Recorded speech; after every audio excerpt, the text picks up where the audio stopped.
तो मैकेनिक्स से हमारा फर्स्ट जो हम यूनिट निपटाएंगे वो है मैकेनिक्स।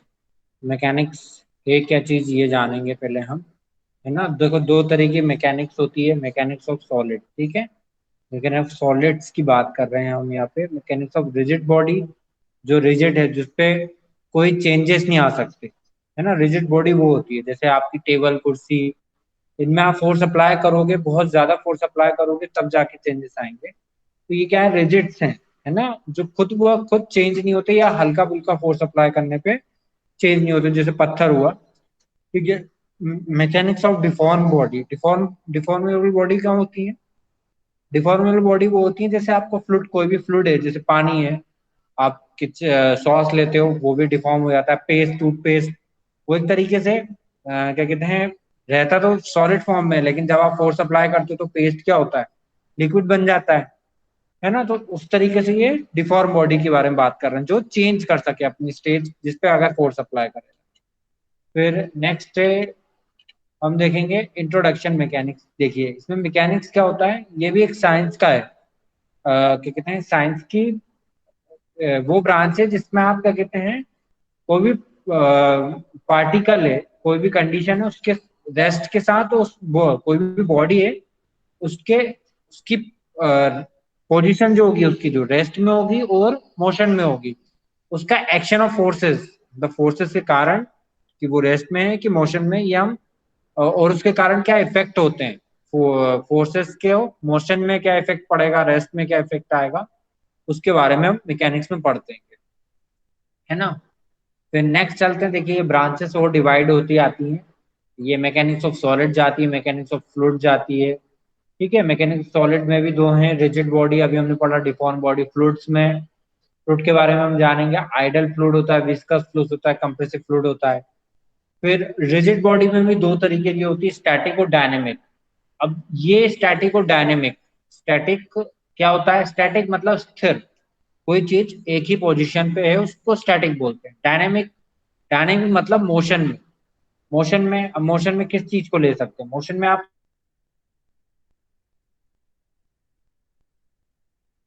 हर चीज को ले सकते हो, जैसे आप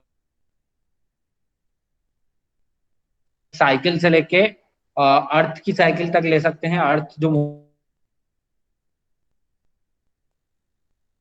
बोलेंगे, ठीक है। फिर डिफॉर्म बॉडी का कहाँ आता है, स्ट्रेंथ ऑफ मटेरियल आता है, theory of elasticity, theory of plasticity आ जाता है, ठीक है। अब डायनामिक, डायनामिक में भी दो तरीके के आएंगे, है ना, एक काइनेमेटिक और काइनेटिक।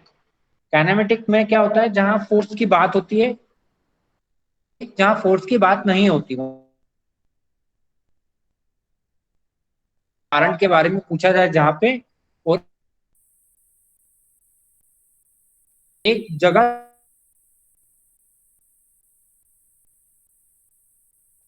जहां पे कारण, फोर्स का कारण नहीं पूछा जाए, है ना। तो इनके बारे में ये एक अलग अलग यूनिट्स बनती हैं मैकेनिकल सिविल इंजीनियरिंग में। आगे अदर ब्रांचेस में भी ये अलग अलग एक यूनिट्स हो जाती हैं, इनके बेसिस पे अप्लाई होते हैं अलग अलग। आपका जो स्ट्रक्चर्स होता है वो स्ट्रेंथ ऑफ मटेरियल्स के ऊपर बेस्ड होता है, इलास्टिसिटी के ऊपर बेस्ड होता है, प्लास्टिसिटी पे होता है। इसके थ्रू आप कोई मटेरियल डिजाइन करते हो, है ना। जो मटेरियल डिजाइनिंग होती है इसके बेसिस पे होती है। ये आपको क्या कहते हैं कि आपको मोशन में जो फोर्स के कारण जो बॉडी में चेंजेस आते हैं, ये उसके बारे में पढ़ते हो। इसके बारे में थोड़ा जानेंगे। स्टैटिक के बारे में हमारा इस बार थोड़ा ज्यादा है।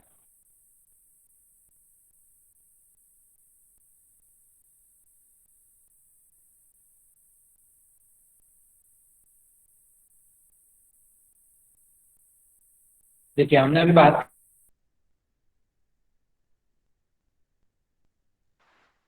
हेलो। रिजिड बॉडी क्या होती है, जो फिक्स हो, जो मोशन में ना हो, जो एक पोजीशन पे फिक्स है ना।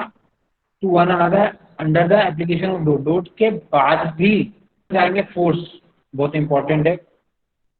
फोर्स क्या होता है,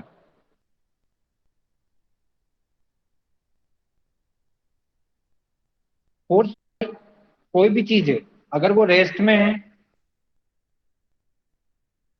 तो उसको मोशन में ला दे,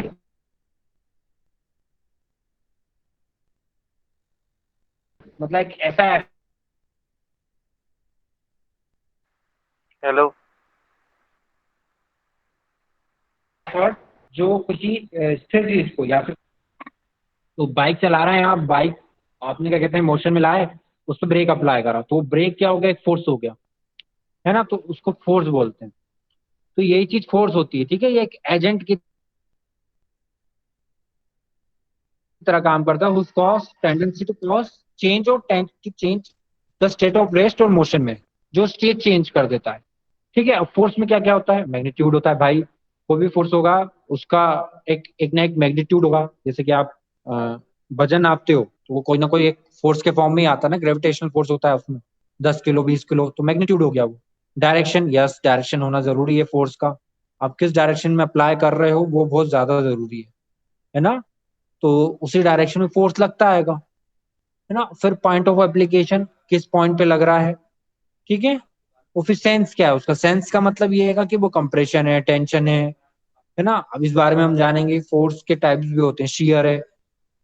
अब कंप्रेशन कैसा होता है, जब आप किसी भी चीज को छोटा करना चाहो तो उसको कंप्रेशन बोलेंगे। टेंस मतलब किसी चीज को खींच के मतलब लंबा करना चाहो तो उसको हम, तो ये सेंस के बारे में बताया, ठीक है।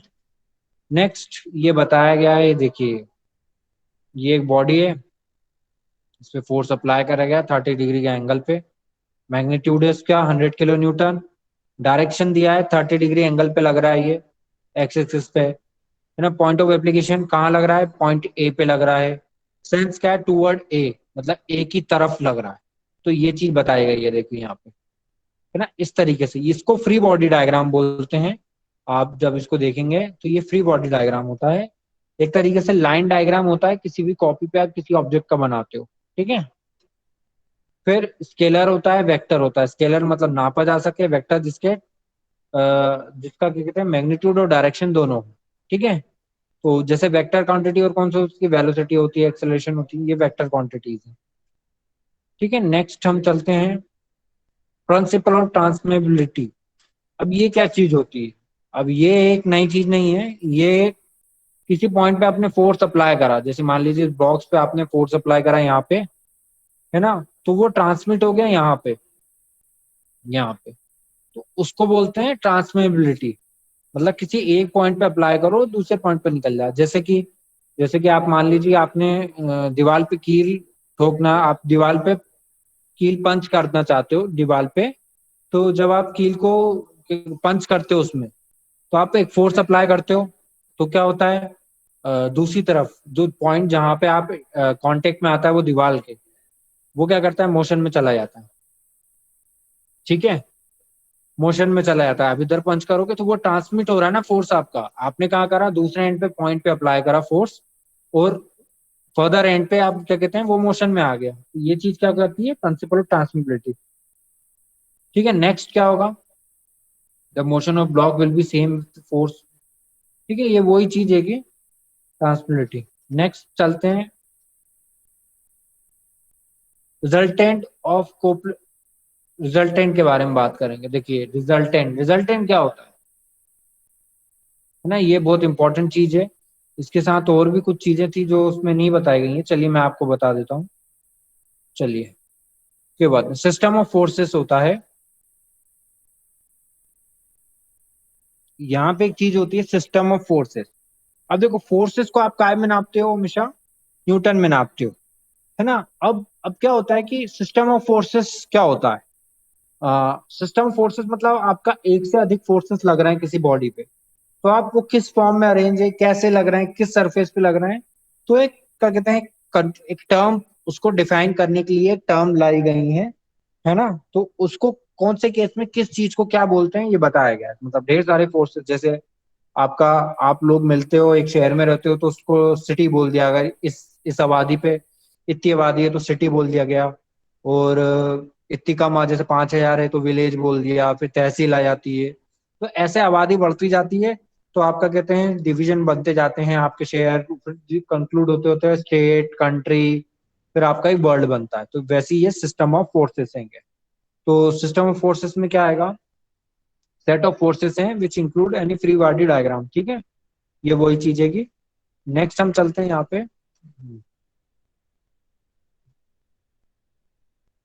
देखिए अब फोर्सेस कैसे होते हैं, कोप्लेनर, नॉन कोप्लेनर। देखो कोप्लेनर क्या होता है, मतलब एक ही प्लेन पे, मतलब यहां हम देखेंगे कोप्लेनर मतलब देखिए एक ही प्लेन क्या होता है, आपने थ्री डायमेंशन वर्ल्ड में हम रहते हैं, है ना। थ्री डायमेंशन वर्ल्ड मतलब कहने का मतलब जिसकी क्या कहते हैं लंबाई और चौड़ाई हो और साथ में एक हाइट हो, तो ये हम इसी डायमेंशन में रहते हैं, इसी डायमेंशन में हम उड़ते रहेंगे। तो थ्री डायमेंशन वर्ल्ड में क्या हो गया कि यहाँ पे क्या कहते हैं कि आप जब देखेंगे कि दो डायरेक्शन है आपके, मतलब लंबाई और चौड़ाई है, तो उसको क्या बोलते हैं, प्लेन बोलते हैं। क्या बोलते हैं, प्लेन। अब जब फोर्सेस एक ही प्लेन, मतलब नंबर ऑफ फोर्सेस एक ही प्लेन पे हो, जैसे एक्स वाई जेड डायरेक्शन होता है, तो एक्स वाई जेड डायरेक्शन के साथ आपका आपका क्या कहते हैं तीन फोर्सेस हैं, जैसे F1 F2 F3 F4 लग रहा है, अलग अलग डायरेक्शन में लग रहा है भले ही है, लेकिन एक ही प्लेन पे, तो उसको क्या बोलेंगे, दो या दो से अधिक फोर्सेस को को प्लेन ऑफ फोर्सेस बोलेंगे। ठीक है, इस चीज को याद रखना है, इस चीज को याद कर लो। The force lies on same plane, ये लाइन आपको याद रखनी है, force lies on same plane. जब भी मैं आपसे पूछूंगा को प्लेन ऑफ फोर्सेस मतलब force lies on same plane बोलना है। कोलिनियर फोर्सेस, कोलिनियर फोर्सेस ये सिस्टम दूसरा होगा, है ना, ये दूसरे टाइप का है। कोलिनियर मतलब क्या हो गया, कोलिनियर मतलब एक ही लाइन में, कोलिनियर मतलब एक ही लाइन में, मतलब कि अगर आपका फोर्स है कोई, जैसे ये F1 और F2 है, ये एक ही लाइन में लग रहा है, जैसे कंप्रेस ये टेंशन में है, मतलब आप इसको खींच के बड़ा कर रहे हो, तो ये एक ही लाइन में लग रहा है ना, तभी तो आप क्या कहते हैं इसको एक्सपांड कर पाओगे। तो ये एक ही लाइन में है, तो the force lies on straight line, lies on straight line. ठीक है, तो वो क्या बोलते हैं, कोलिनियर फोर्सेस, ये दूसरा सिस्टम है। ठीक है, फिर आता है कॉन्करेंट सिस्टम। कॉन्करेंट, कॉन्करेंट क्या होता है, आप देखो नाम में ही लिखा है इसका कॉन्करेंट, करंट लग रहा है, मतलब किसी चीज को छुएंगे तभी तो करंट लगेगा। तो छूना मतलब किसी एक पॉइंट पे छुओगे, तो यहाँ पॉइंट की बात हो रही है, देखो याद ऐसे रखोगे। ठीक है, इस चीज को अगर याद रखना है तो इस तरीके से याद रखो, जैसे कौन करंट, करंट मतलब क्या होता है, करंट मतलब आपका स्पार्किंग आपको लगती है, तो किसी एक पॉइंट को छूते हो तभी तो करंट लगता है, तो वैसे ही सभी फोर्सेस जब एक पॉइंट पे लगेंगे तो उसको कौन करंट बोलेंगे। तो ये तीन फोर्सेस हैं, इन तीन फोर्सेस को मिलके है ना अलग अलग फोर्सेस बनते हैं, जैसे coplanar collinear, coplanar parallel, coplanar concurrent, coplanar non concurrent, फिर नॉन कोप्लेनर पैरेलल। पैरेलल क्या होते हैं, जो पैरेलल फोर्सेस होते हैं, देखिए हम पैरेलल फोर्सेस की बात करते हैं। पैरेलल फोर्सेस वो होते हैं जो एक ही मतलब जो फोर्सेस पैरेलल हो अपोजिट एक दूसरे के, उसको पैरेलल फोर्सेस बोलते हैं। ठीक है, अब इसमें भी लाइक और अनलाइक फोर्सेस होते हैं। लाइक मतलब एक ही डायरेक्शन में जा रहे हैं तो वो लाइक कहलाएंगे, और अनलाइक मतलब अगर अपोजिट अपोजिट डायरेक्शन में जा रहे हो, मतलब एक दूसरे को लाइक नहीं करते, वो एक दूसरे के अपोजिट जा रहे हैं, लाइक मतलब एक साथ चल रहे हैं एक ही दूरी पे, तो उसको लाइक फोर्सेस बोलते हैं। ये पैरेलल फोर्सेस की श्रेणी आती है। तो देखिए ये हो गया, तो ये मिलके फोर्सेस का एक सिस्टम बनाते हैं, coplanar no collinear, coplanar parallel, coplanar concurrent, coplanar non concurrent. ऐसी non coplanar parallel, non coplanar concurrent, तो ये होता है नॉन कोप्लेनर नॉन कॉन्करेंट।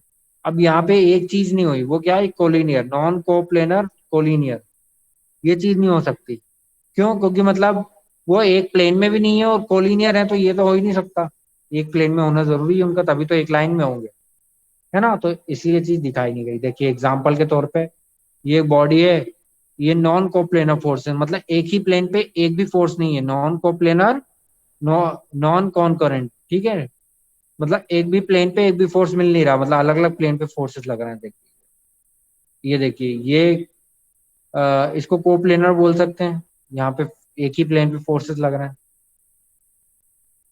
देखिए नॉन कोप्लेनर कॉन्करेंट फोर्सेस, अब ये अलग अलग डायरेक्शन से आ रहे हैं, तो ये नॉन कोप्लेनर। तो ये एग्जांपल्स हैं, देखिए ये एग्जांपल्स हैं, ये सिस्टम ऑफ फोर्सेस है, ये था आपका सिस्टम ऑफ फोर्सेस।